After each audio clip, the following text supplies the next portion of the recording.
السلام علیکم، میں لبنہ ملک اپنے یوٹیوب چینل کے ساتھ آپ کے سامنے، اور ہم بات کرنے والے ہیں اتوار والے دن 16 اکتوبر کو ہونے والے ضمنی انتخابات کے حوالے سے۔ اور جہاں تک میرا خیال ہے، میں سمجھتی ہوں کہ اتوار کو جو ضمنی انتخابات ہوئے ہیں وہ ہو جانے کے بعد کیا ہوا ہوگا، وہ ہو جانے کے بعد یقینی طور پہ یہ ہوا ہوگا کہ پی ڈی ایم کے قائدین نے اس شخص کو ضرور ڈھونڈا ہوگا جس نے یہ مشورہ دیا تھا کہ استعفے منظور کر لیجئے اور انتخابات کروا لیجئے۔ تحریک انصاف نے، آپ سبھی کو پتہ ہے کہ ملک بھر سے اپنی تمام نشستوں سے استعفیٰ دے دیا تھا، لیکن کثیر جماعتی اتحاد نے انتہائی دانشمندی سے کام لیتے ہوئے ان حلقوں کے استعفے منظور کیے جہاں سے انہیں جیت کا پوری طرح سے یقین تھا، اور وہ یہ سمجھ رہے تھے کہ یہاں سے ہم جیت جائیں گے۔ اگر ہم کراچی کی بات کریں تو ملیر 1 کا حلقہ ہمیشہ سے پیپلز پارٹی کا اور عبدالحکیم بلوچ ہی کا رہا ہے، اور عبدالحکیم بلوچ جس وقت نون لیگ میں تھے تب بھی وہ یہاں سے کامیاب ہوئے، اور گزشتہ انتخابات میں بھی انہوں نے شکست کھائی یہاں سے، اور ابھی جو شکست کا سلسلہ ہوا وہ تو آپ کے سامنے ہی ہے۔ اور جب انہوں نے گزشتہ انتخابات میں شکست سے وہ دوچار ہوئے تو انہوں نے یہ کہا کہ یہاں پہ دھاندلی ہوئی ہے، انہوں نے یہ الزام عائد کیا، اور یہ حلقہ چونکہ دیہی علاقوں پر مشتمل ہے اور یہاں پر سرداری نظام چل رہا ہے، اور اکثر ووٹ جو ہے وہ بلوچ قوم کا ہے، اور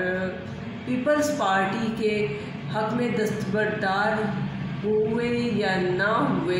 ووٹ جو تقسیم ہوئے تو عمران خان کے جیتنے کے وہاں پہ چانسز بہت زیادہ بن گئے ہوئے تھے، لیکن پی ڈی ایم کے اتحاد کے باعث تھوڑا سا اس میں کنفیوژن رہی،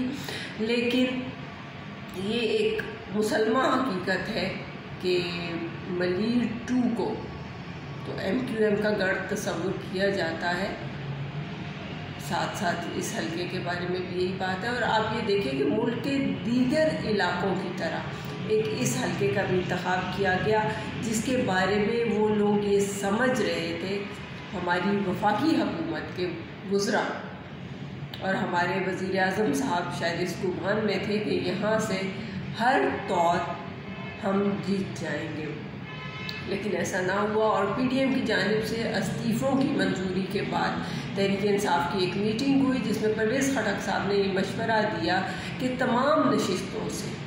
بجائے اس کے کہ الگ الگ لوگ لائے جائیں، تمام نشستوں سے عمران خان صاحب خود ہی امیدوار ہوں اور الیکشن لڑیں،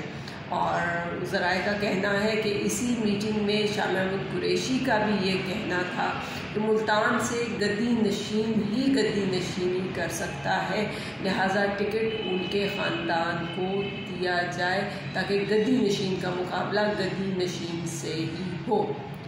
عمران خان صاحب اس چیز پہ راضی ہو گئے اور کوئی اس حوالے سے نہیں کیا، لیکن آپ نے دیکھا کہ عوام نے یہ چیز ثابت کر دی کہ موروثی سیاست کسی طور بھی قبول نہیں ہے، اور یہی وجہ تھی کہ اس نشست پر شاہ محمود قریشی کی بیٹی مہر بانو قریشی کو شکست سے دوچار ہونا پڑا۔ خان صاحب نے کل 7 نشستوں پر انتخاب لڑا جن میں سے 6 میں کامیابی ان کا مقدر بنی، انہوں نے بلور خاندان کو ان کے آبائی نشست پر شکست دی، مولانا قاسم جیسے مستحکم اور مشہور امیدوار کو بھی جمعیت علماء اسلام کے گھر میں، جی بالکل، ہم اگر کہیں کہ جمعیت علماء اسلام کے گھر اور وہ علاقہ جہاں پہ مذہبی رجحان جو ہے وہ عوام میں بے پناہ مقبول ہے، انہیں بھی وہاں پہ شکست ہوئی، اور یہ تمام نتائج اس چیز کا ایک منہ بولتا ثبوت ہے کہ عمران خان صاحب کی مقبولیت میں پہلے سے بہت زیادہ اضافہ ہو چکا ہے۔ عوام جو ہے وہ خان صاحب کے جلسوں میں بڑی خوشی سے آتی ہے، اور خان صاحب کے جلسے اس چیز کے گواہ ہیں کہ وہ عوام کو کس طرح سے ریچارج کر رہے ہیں، اور خان صاحب اپنے پروپیگنڈے کو خوب پذیرائی دلا رہے ہیں، پروپیگنڈا تو نہیں، ان کا بیانیہ ہم اس کو کہیں گے، اور عوام نے ان کے الفاظ کو ڈیفینیٹلی قبول کر لیا ہے، اور عوام بھی اب یہ ماننے لگ گئے ہیں کہ حکومت کو تبدیل کرنے میں بیرونی سازشوں کا ہی ہاتھ تھا، اور یہ خان صاحب کی بہت بڑی کامیابی ہے کہ لوگ اس حقیقت کو سمجھنے لگ گئے ہیں، اس حقیقت کو جاننے لگ گئے ہیں، اور یہ ایک بہت اہم چیز ہے۔ اور یہاں پہ اس وقت میں سمجھتی ہوں کہ اب پی ڈی ایم کو یہ سمجھ لینا چاہیے کہ اب عوام نہیں مانیں گے۔ حکمران اتحاد کا جتنا بھی وقت اس وقت حکومت میں گزرے گا وہ اس طرح ہی ہوگا کہ وہ ایک تلوار ان کے سروں پہ لٹک رہی ہے، اور اس میں کوئی دوسری بات نہیں۔ یہاں پر عوام ہی کو اپنے مستقبل کا فیصلہ کرنا ہوگا اور دیکھنا ہوگا کہ کون سا حکمران ان کے لیے بہتر ہے، کس حکمران کو سامنے ان کو لے کے آنا چاہیے، کیونکہ اس وقت جو سچویشن ہے اس میں اگلا انتخاب عمران خان اور پاکستان کے لیے انتہائی اہم ہے، انتہائی اہم ہوگا، کیونکہ عمران خان نے اگر اس انتخاب کے بعد بھی اپنے نااہل لوگوں سے جان نہ چھڑائی اور عوام کو پراپرلی ریلیف نہ دیا تو ڈیفینیٹلی یہ عوام